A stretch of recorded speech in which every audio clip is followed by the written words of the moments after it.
Now the war was behind us, and it was a chance to step up on the world stage. America wasn't North and South. America was an idea, and the idea was embedded in the founding documents. We're going to mend the country together. We're going to have transcontinental railroads, industrialization. This is the America that's coming. How much ambition there was, how long.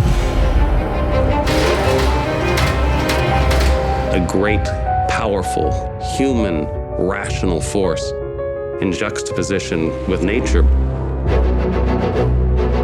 We are celebrating 100 years of independence and freedom, and yet women do not have the vote. They can't own property.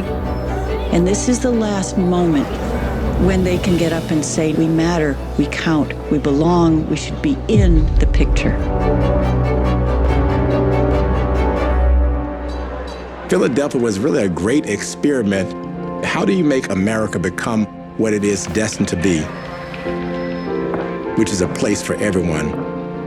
This tight-knit community recognizes this extraordinary gift and takes the opportunity to lift her up and provide her with the kind of training that would allow her to really fully realize her artistic potential.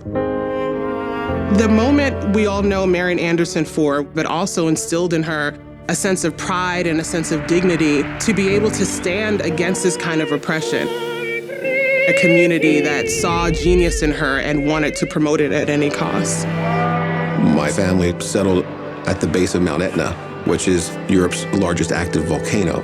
The story was that my great-grandmother looked out her window and saw the entire side of the road and all the houses across the street just go into the ground, and then went into shock.